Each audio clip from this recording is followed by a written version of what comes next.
Lições da Epístola de Paulo aos Romanos, dados à mística católica Maria Valtorta, lição 1, Introdução. No início de 1943, a mística Maria Valtorta, doente há 9 anos, foi convidada pelo padre Migliorini, seu diretor espiritual, a escrever as memórias de sua vida. Depois de hesitar, ela concordou. Sentada na cama e com o caderno no colo, estava paralisada da cintura para baixo. Ela jorrou 761 páginas em menos de 2 meses, demonstrando notável talento literário e abrindo a alma com confiança desvendada. Ela havia, por assim dizer, se libertado do passado, confiada aos 7 cadernos manuscritos entregues ao confessor, quando uma voz já conhecida de seu espírito ditou-lhe uma página de sabedoria divina, que era o sinal de uma virada inesperada. Era 23 de abril de 1943, sexta-feira santa. Maria confidenciou a sua fiel Marta de Ciotti, que é enfermeira dela, e a enviou ao padre Migliorini, que veio imediatamente e a tranquilizou sobre a origem sobrenatural do ditado, lançando-a com essa aprovação a uma surpreendente atividade de escritora mística. Escreveu todos os dias durante anos até preencher 122 cadernos que se somaram aos 7 da sua autobiografia. Reunimos seus escritos sobre vários temas em sucessão cronológica e publicamos em 3 volumes. O primeiro caderno de 1943, o primeiro caderno de 1944 e o caderno de 1945 a 1950. Outros escritos dispersos que permaneceram inéditos por muito tempo foram coletados e publicados sob o título Cadernete. Iniciamos também a publicação da correspondência com o pequeno volume das cartas ao Dom Carinci. Nos mesmos anos, e depois da autobiografia que se publica em volume próprio, Maria Valtorta escreveu as suas obras orgânicas publicadas com os seguintes títulos. As maiores obras delas são O Evangelho como me foi revelado, obra em 10 volumes sobre a vida de Jesus. O livro de Azarias é um comentário teológico e espiritual de 58 missas festivas. E as lições sobre a Epístola de São Paulo aos Romanos. São 48 lições coletadas neste volume. Nascida em Caserta de pais lombardos em 14 de março de 1897, Maria Valtorta faleceu em Viareggio em 12 de outubro de 1961, após 27 anos e meio de enfermidade. Suas obras são traduzidas para vários idiomas e espalhados sem interrupção. O autor, ela no caso, diz: declarado Filho de Deus por sua própria virtude, que, muitos, de que natureza? Eu vou te dizer. Primeiro, divino na natureza. O Filho do Pai é Deus como Pai. E tendo feito carne humana, não destruiu nem interrompeu a união entre o Pai, de quem o Filho é gerado e em quem o Filho deleita ao Pai. Não somente. O Filho de Deus não deixa de ser Deus por ter assumido a natureza do homem. Gerado por Deus Pai por expansão natural do amor perfeito, que por sua natureza precisa amar e que por sua dignidade precisa amar uma perfeição igual ao seu infinito. Todo outro amor de Deus, exceto o do bem-aventurado, nosso amor é a bondade de Deus, somente Ele, com o amor do Filho e do Filho de Deus, satisfaz a Deus com um amor digno dele. Eu antecipo sua objeção dizendo-lhe: amando Maria, Deus ainda ama a si mesmo, porque a formou cheia de graça, por um pensamento de graça, para que ela desse à luz a graça ao mundo. Pode-se dizer que Maria, mãe de Jesus, é o ventre de Deus, porque deu à luz o Filho de Deus, cuja graça estava cheia, e deu um homem na terra digno do amor paterno.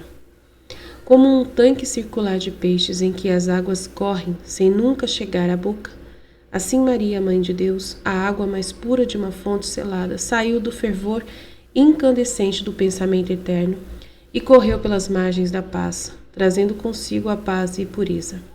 E em Deus ela voltou para acolher Deus e gerar o Filho de Deus, e ele voltou entre as arenas selvagens para dar aos desertos dos corações a luz, a verdade, a vida. E mais uma vez, cumprindo sua missão, como a água sugada pelo sol, ele a levou para o ventre místico que te deu a luz, para dar à luz a salvação. E aí está, fonte inviolável de pureza, o único espelho digno da perfeição que esquece tudo o que se ofende ao olhar para a Imaculada Conceição. O Verbo não deixa de ser Deus porque se fez homem, não é? Tomada a humanidade, aviltamento da divindade. Não é rebaixar a divindade, né? Não é um abaixamento da divindade, um rebaixamento da divindade de Cristo por ele se fazer homem, né?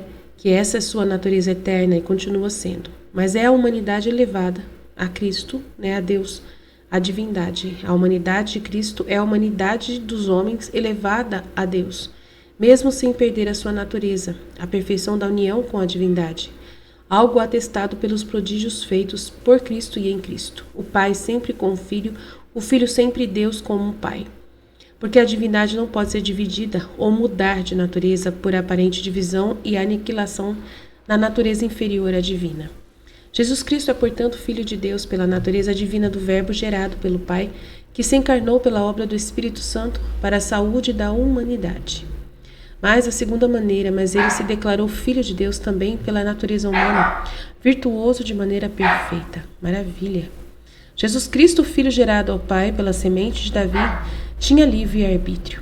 E como Deus e como homem, essa liberdade de sua vontade é demonstrada por suas ações, feitas de acordo com o que ele queria, quando ele queria, sobre quem ele queria. Nem os elementos nem as criaturas podiam se opor à sua vontade, que era perfeita da própria liberdade de Deus. Só uma vez eles poderiam, mas então foi porque o Filho de Deus não abusou. Ele não abusou de seu poderoso livre-arbítrio para escapar da morte na cruz. Se o tivesse feito, teria feito roubo, abuso, prevaricação de seus infinitos poderes como Filho de Deus. E um Lúcifer rebelde, ainda mais do que Lúcifer, teria se tornado. Mas Cristo nunca foi rebelde, nada, nem mesmo a repugnância humana natural, a tortura o tornava assim. Porque acima de seu livre-arbítrio estava a vontade do Pai, a divina vontade reinando em Cristo. E o Filho divino mais perfeito de sua natureza igual ao Pai não aproveitou disso, mas com amor reverente sempre dizia àquele que o havia gerado: faça-se a tua vontade. Uau! E manso e obediente estendeu seus pulsos às torções para ser arrastado para o sacrifício. Ele, portanto, tinha livre arbítrio, mas ele usou isso para ser perfeito como homem, na divina vontade. Assim como ele era perfeito como Deus. Disse, ele não podia pecar, porque vivia na divina vontade. Essa palavra estaria correta se Cristo fosse somente Deus. Deus não pode pecar sendo perfeito, mas sua segunda natureza estava sim sujeita à tentação. E as tentações são um meio de pecar, se não forem rejeitadas. E duras tentações foram desencadeadas contra Jesus. Todo o ódio contra ele, todo o rancor, todo o medo, inveja do inferno e dos homens contra ele. Contra o forte se sentia um vencedor, mesmo que tivesse a doçura de um cordeiro. Jesus não queria pecar. Dê ao forte o devido reconhecimento de sua fortaleza. Ele não pecou porque não queria pecar. Ele não tinha vontade humana para pecar. E também por causa de sua perfeição na justiça, contra todas as armadilhas e eventos, ele declarou que era o Filho de Deus. Não lhe foi dito também a você, sejam deuses e filhos do Altíssimo? Ele era assim, porque em sua humanidade igual à sua, ele era Deus e Filho do Altíssimo pela justiça de todos os seus atos. A sabedoria vos diz, ó homens, que a declaração da filiação divina em Jesus, nascido de Maria, da linhagem de Davi, assim como da palavra do Pai, dos milagres, da palavra do Mestre, de sua ressurreição, é dada por este seu domínio sobre as paixões do homem e sobre as tentações dadas ao homem. Santo por natureza divina, quis também ser santo segundo a natureza humana, verdadeiro primogênito da família eterna dos filhos de Deus, cordeiros do reino de Deus, dos céus. Finalmente, ele se declarou Filho de Deus para a sua ressurreição espontânea. Deus, ele para si mesmo, Deus homem, morto pelos homens para a sua saúde, para a salvação dos homens, consumou o sacrifício, dada a prova segura de que estava morto, infundiu novamente a vida e de si mesmo, sem espera e julgamento, glorificou também seu corpo, vencendo todas as misérias decorrentes do primeiro pecado original. Então, essa explicação dos Romanos é sobre os de 1 a 3, Romanos 1, 3 a 4. 1, 3 a 4. Que se refere... Deixa eu pegar aqui a carta para a gente acompanhar. 1, 3, 4.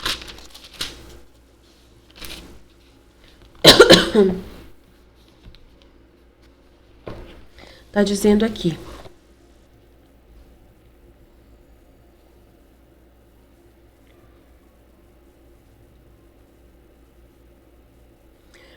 Desde o início, eu vou ler. Paulo, servo de Jesus Cristo, chamado para ser apóstolo, escolhido para anunciar o Evangelho de Deus, que por Deus foi prometido através de seus profetas nas Santas Escrituras.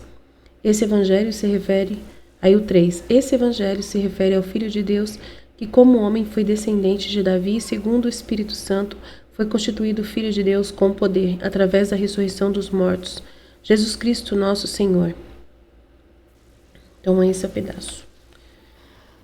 Falando sobre a origem de Jesus, né? Sobre a origem de Jesus, o Filho de Deus.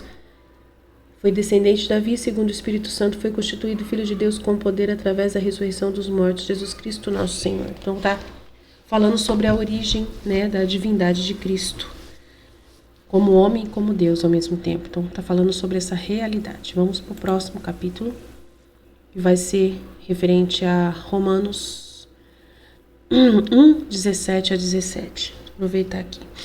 17 a 17. Vai falar, de fato, no Evangelho, a justiça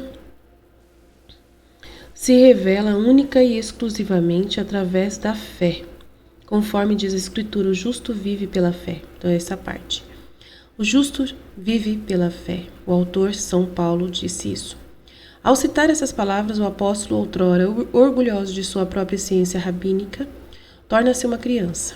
Isto é, humilde, simples e confessa a ele mesmo: não me envergonho do Evangelho, virtude de Deus para a salvação de cada crente. De fato, nela se manifesta a justiça de Deus que vem da fé e tende para a fé. Houve um tempo para Paulo em que, ainda mais do que se envergonhar de crer no próprio Evangelho, ele se envergonhava do Evangelho como de um opróbrio lançado entre as palavras inspiradas ou as palavras eruditas da sabedoria de Israel.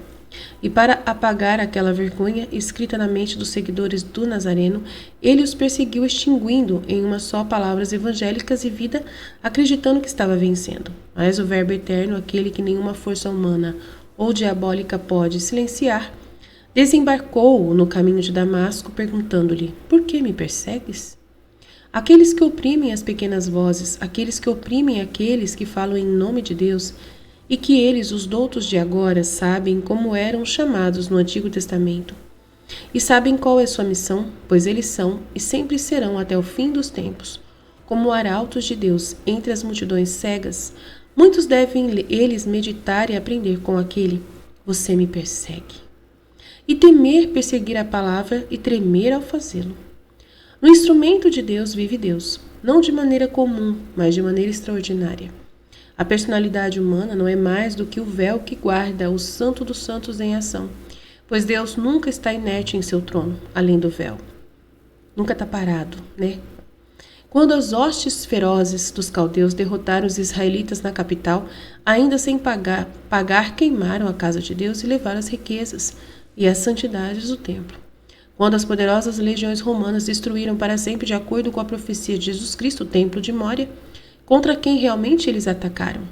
Contra apenas o edifício, o sacerdócio e as ferramentas do templo, ou contra a entidade material que na mente dos israelitas o preenchia com o eu? Digo, na mente dos israelitas, porque desde a hora nona daquela paraseve, que é o abismo da misericórdia, o abismo do crime, o Espírito de Deus abandonou o Santo dos Santos. E lá estava vazio, mesmo nas horas de incenso, a glória do tabernáculo. Mas a ideia ainda estava lá. E essa ideia era toda para Israel. Contra quem o inimigo perseguiu? Contra homens e pedras ou contra a ideia? Contra a ideia. Para acertar as pessoas, ele acertou a ideia, destruído, disperso. Ó miseráveis homens superficiais que, mesmo sendo católicos praticantes, são tão indiferentes à ideia, ao cristianismo, à igreja, que são a ideia que é a força, poder, coesão, vitória, salvação contra os exércitos humanos e extra-humanos dos servos do dragão. Medite esta grande lição que vem dos tempos.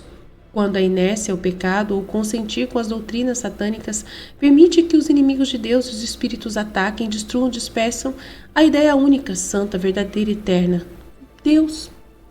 no que ele prega e o representa. Tudo, eu digo tudo, está espalhado e destruído, até mesmo o que você não gostaria que fosse.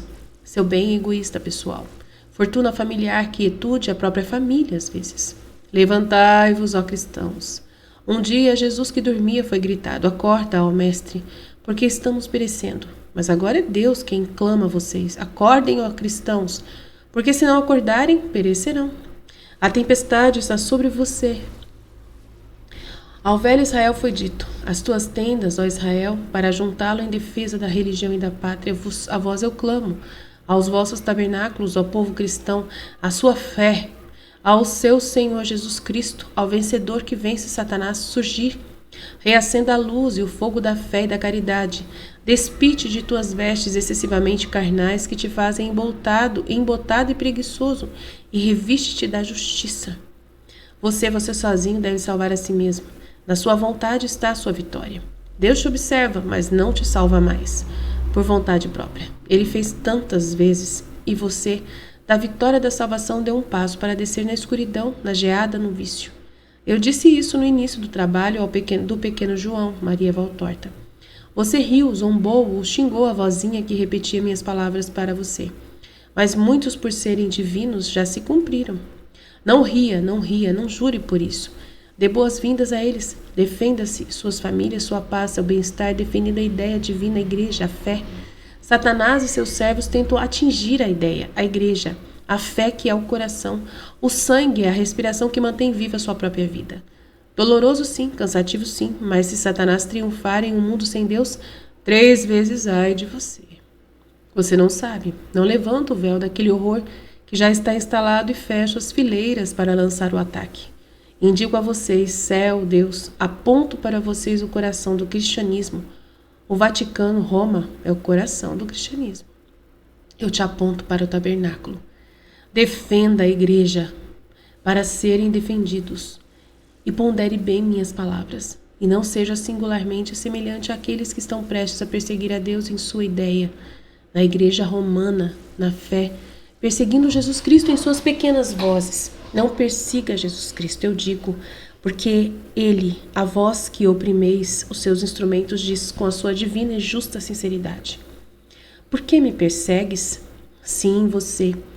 Ele persegue nestes a quem você não dá paz. Sim, você. Ele persegue nestes porque você nega que a palavra fale neles.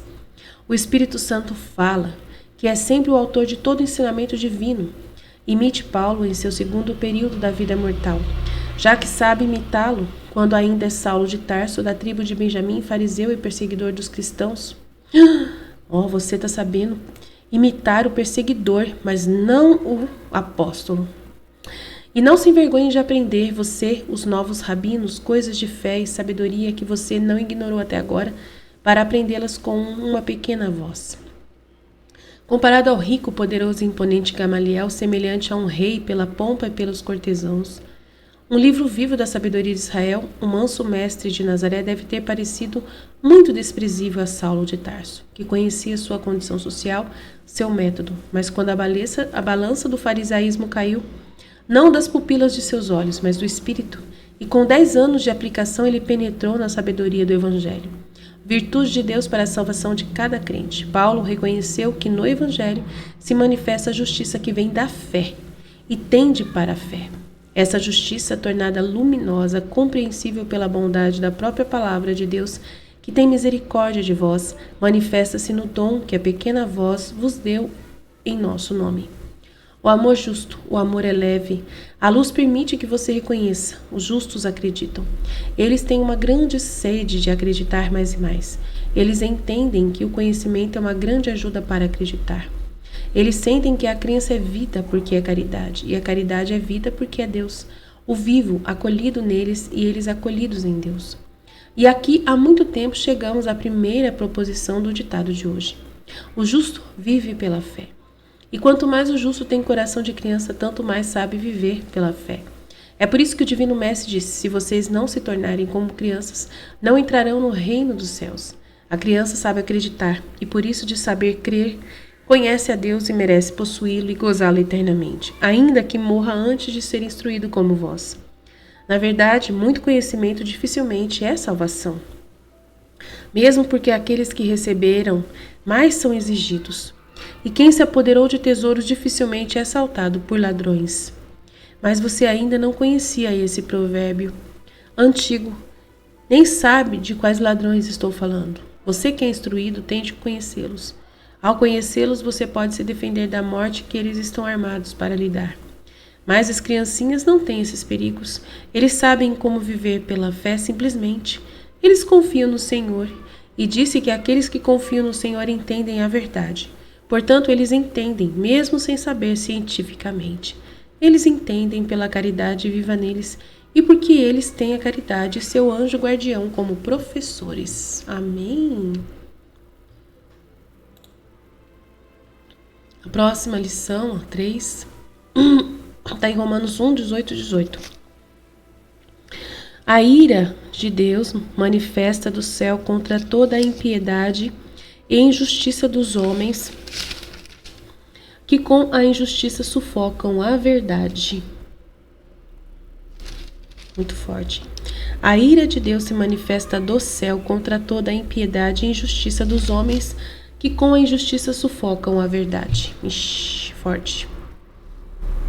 Na lição anterior, convidei a defender a ideia religiosa, a Igreja Católica, né? Defender o Vaticano mesmo, né? Na lição anterior, convidei você a defender o Vaticano, né? A igreja religiosa, né? Para ter salvação e paz. Pois quando um povo cai na impiedade e injustiça, e a maior impiedade, a maior injustiça é ofender Deus zombando da religião dele, atacando a igreja dele, extinguindo-a nas mentes, conscientemente desobedecendo-a deliberadamente em todos os seus mandamentos. Então a ira de Deus se manifesta do céu. Então, se a gente for contra a Igreja Católica, só Deus na causa. A ira de Deus cai totalmente contra nós. Nenhum relâmpago é necessário para que se manifeste. Não cataclismos. Não despede, mas basta que Deus vos abandone a vós mesmos para que vos deis a morte, a angústia, o desespero. A ira de Deus, em vez de se manifestar com castigos, a ira verdadeira e imutável se manifestará abandonando vocês a si mesmos.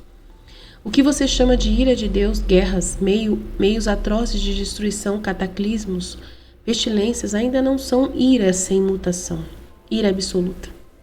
São reprovações e lembretes do Pai ofendido, mas ainda ansiosos para dar ajuda e perdão aos filhos culpados.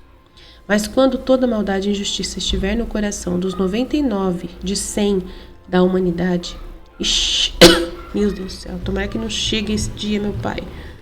Ajuda nós, Senhor. 99 de 100? Uau! Quando a maldade e a injustiça mental ou material invadirem todas as classes sociais e até a abominação tiver penetrado na casa de Deus, que é Vaticano, a abominação da desolação da qual o profeta fala, a palavra confirma, nem você ainda deu o significado correto à palavra desolação, que é dito ser um sinal do fim. E será, então, Deus, ou então no templo lá de Jerusalém, se reconstruírem o templo, né? Pode ser também. Que é dito ser um sinal do fim, será então Deus não levará mais volta com castigos paternos, que infelizmente é verdade, eles salvam os poucos, mas porque a maioria já são servos de Satanás. Lindos, Padre. Mas ele os deixará sozinhos, ele vai retirar, não vai mais agir. Isso que é ira, é Deus se retirar, meu Deus do céu.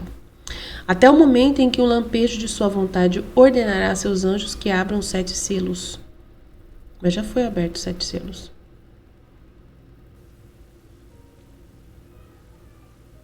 Só o Deus. Já abriu 7 selos, ele mesmo disse. Né? Vai abrir de novo, né? Toquem as 4 trombetas, libertem a água dos 3 ais. E então horror, a 5ª trombeta será soprada. Ah, são 7 castigos, será? 7 castigos? Deve ser os 7 castigos, né? A 5ª trombeta será soprada e o Judas dos últimos tempos, anticristo, abrirá o poço do abismo para trazer à tona o que o homem desejará mais do que Deus.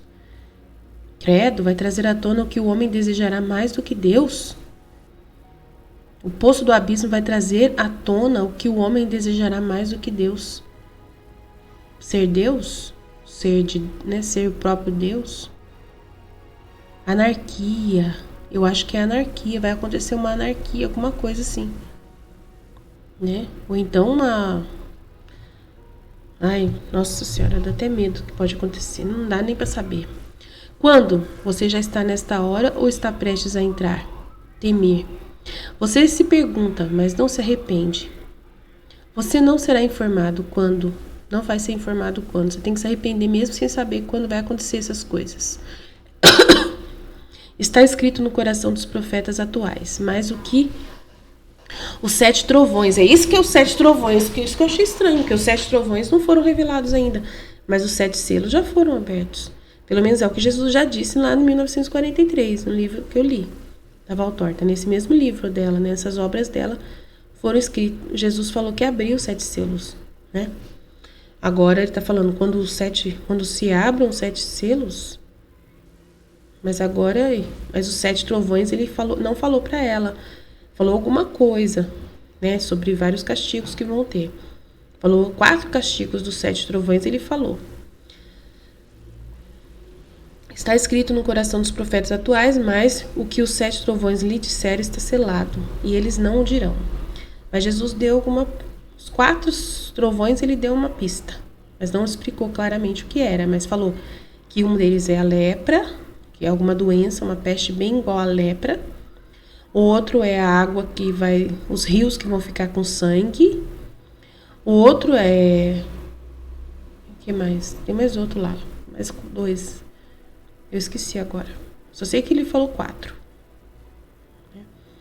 E então, como uma estrela pacífica no horror e terror das ondas tempestuosas, toda a terra desarraigada, como um mar tempestuoso, e todos os homens naufragaram, como em um mar tempestuoso, exceto os servos de Deus reunidos no barco de Pedro, a igreja, fiéis ao santo nauta. E então virá a aurora da estrela do mar, precursora do nascente, do último aparecimento da estrela da manhã. Em sua segunda última vinda, o Cordeiro de Deus, o Redentor, o Santo dos Santos, terá como precursor, não o penitente do deserto, salgado pela maceração, e salgando os pecadores para curá-los, e torná-los ágeis para acolher o Senhor. Mas será como precursor nosso anjo, Nossa Senhora, ela que, apesar de ter carne, foi serafim, ela em quem fizemos morada. Nem poderíamos tê-la mais doce e digna, a arca mais amada de ouro puro, que ainda nos contém como está contido por nós, e que voará nos céus irradiando seu amor para preparar a estrada perfumada e real para o Rei dos Reis, e preparar, gerar e parir, em uma última maternidade, quantos germes vivos são e vão querer ser nascidos do Senhor. Olha lá, a leste do tempo, já na escuridão que cobre a terra, cada vez mais densa e maldita, delineia-se com uma aurora que não há mais doce. É o tempo da ressurreição de Maria, a extrema misericórdia que nosso amor projetou para você. Grande será a extensão de seu caminho, frustrado por seu eterno inimigo, que, para ser derrotado, não é menos obstinado em enfurecê-la e combatê-la. Ele embota o intelecto dos homens para não deixá-los conhecer Maria. Ela desliga a fé nele, cria névoas, joga lama. Mas a estrela do mar está muito alta das ondas poluídas. Passará. Nem a lama sujará a orla de sua roupa.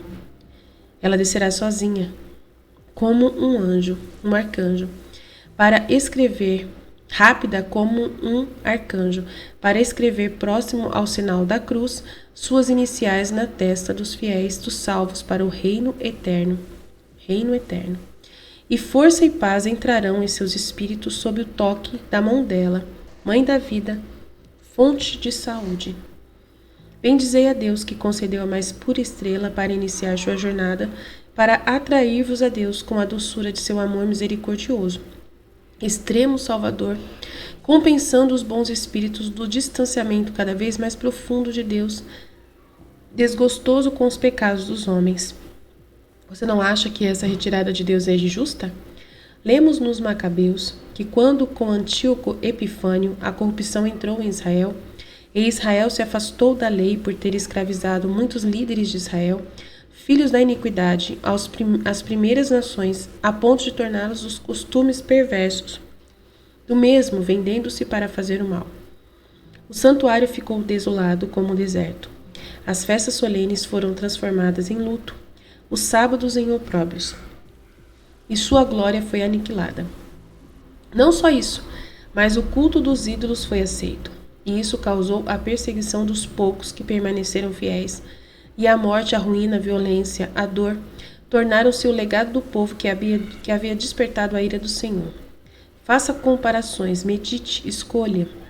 Mais uma vez, Jesus lhes diz o que disse nos últimos tabernáculos: estou com vocês por um pouco, e depois irei embora. E então você irá me procurar, mas não vai me encontrar. Sim, ou dormentes, eu falo com você.